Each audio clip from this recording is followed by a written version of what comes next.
Olá, aqui quem fala é o Tsuki. Sejam bem-vindos à Cabana do Terror, a morada dos seus piores pesadelos.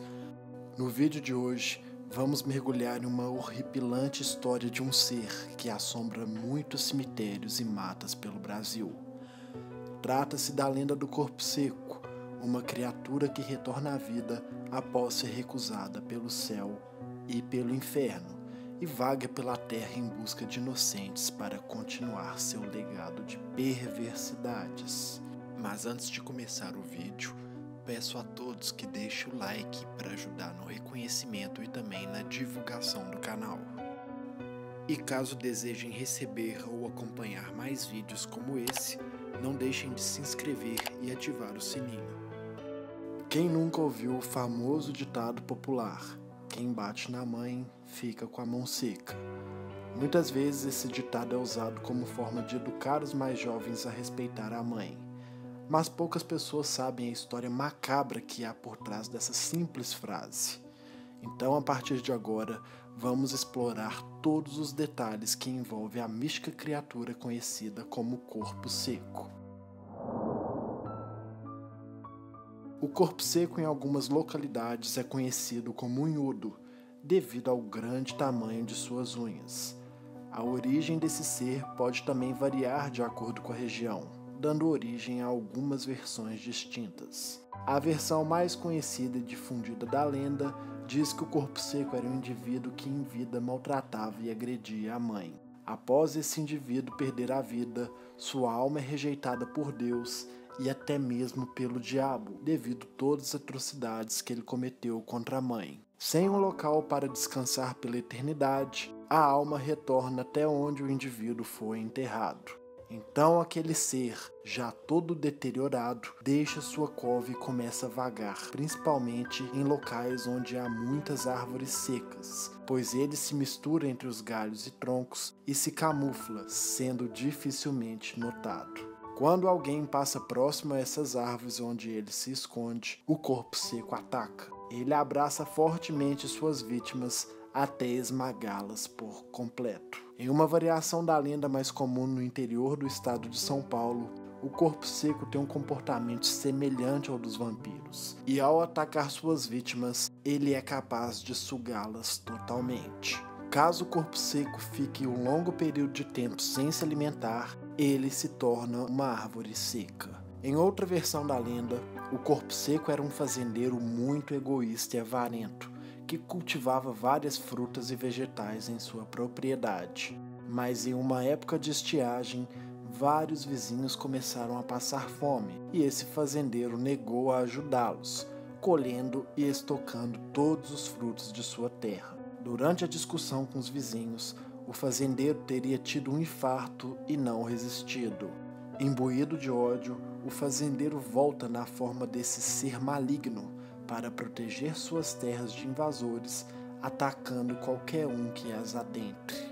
Existem também os relatos de que o corpo seco teria se arrependido dos maus tratos feitos à mãe, e por esse motivo, ele castiga todas as crianças que demonstrem o mesmo comportamento. Entretanto, essa versão de uma criatura disciplinadora nunca conseguiu fazer a fama do corpo seco, que sempre foi visto como um ser perverso e maléfico. Existem relatos da ocorrência do corpo seco em vários estados do Brasil, como São Paulo, Minas Gerais, Amazonas, Paraná, Amapá e os estados do Nordeste e Centro-Oeste. Até mesmo em países africanos de língua portuguesa, como a Angola, existem relatos de criaturas parecidas com o corpo seco. Em São Paulo, existe uma história datada da década de 60, na qual um morador do município de Monteiro Lobato, chamado Zé Maximiano, era conhecido por maltratar os pais. Após perder a vida, ele foi levado ao cemitério municipal, mas logo a maldição do corpo seco o assolou e ele voltou à vida. Ao saber do seu retorno, o padre local achou que seria mais prudente afastá-lo de lá.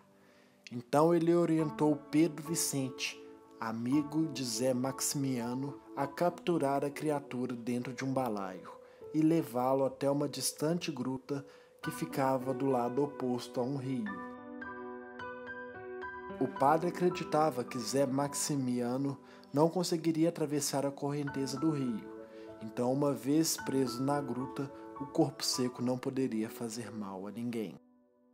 Seguindo as instruções do padre, Pedro conseguiu prender a criatura no balaio, mas enquanto ele ia em direção à gruta, foi atacado diversas vezes. Mas graças a uma vara de marmelo que ele levava consigo, conseguiu golpear o corpo seco e repelir todas suas tentativas. De acordo com a população local, o corpo seco sempre aparece na margem desse rio às sextas-feiras, quando o relógio marca exatamente meia-noite. Ele se passa por uma pessoa pedindo ajuda para atravessar o rio e, em troca, oferece várias riquezas. Mas enquanto a criatura está sendo transportada pelo rio, seja em embarcações ou nas costas da vítima, o corpo seco consegue usar uma espécie de feitiço capaz de aumentar o seu peso. Com isso, a vítima não consegue segurá-lo e acaba se afogando. Em agosto de 2005, o jornal Vale Paraibano de Taubaté, São Paulo, publicou matéria detalhando mais informações sobre Zé Maximiano. Foi informado que a gruta na qual ele foi deixado fica em um bairro do próprio município de Monteiro Lobato, chamado Pedra Branca. A matéria jornalística também trouxe as palavras de Geraldo Periquito, um conhecido morador da região, que alegou ter certa convivência com Zé Maximiano. De acordo com Geraldo, abre aspas, ele se chama Zé Maximiano, um sobrinho dele já trabalhou comigo. O Zé virou o corpo seco porque batia no pai e na mãe. Conheci ele quando pequeno.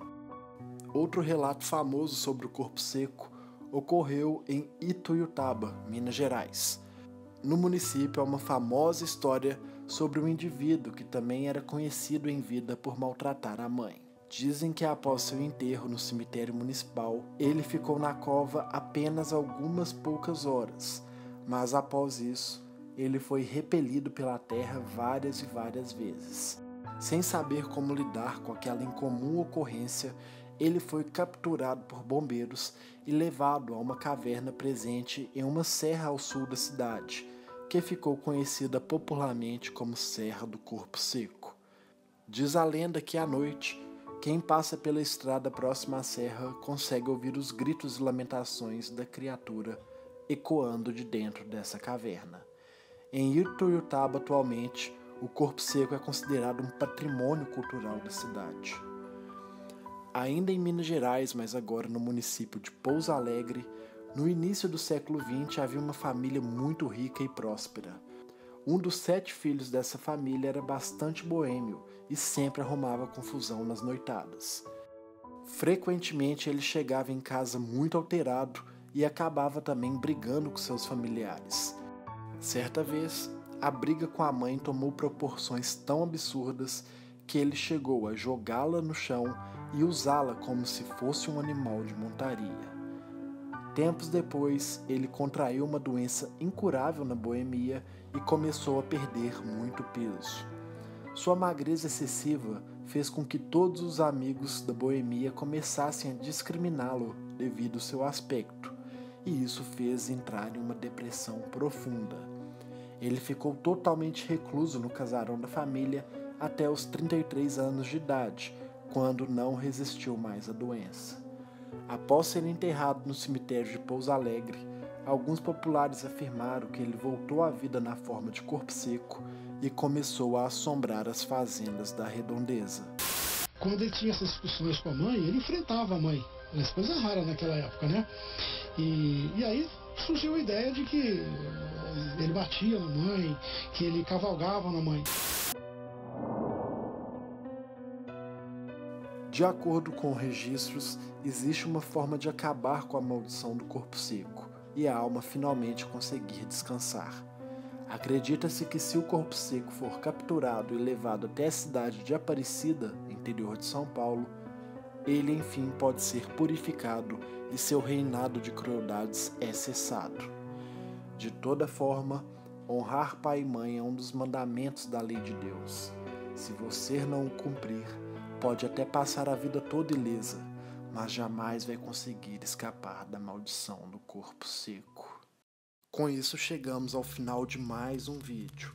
Não se esqueçam de deixar suas opiniões, dúvidas e sugestões de temas nos comentários.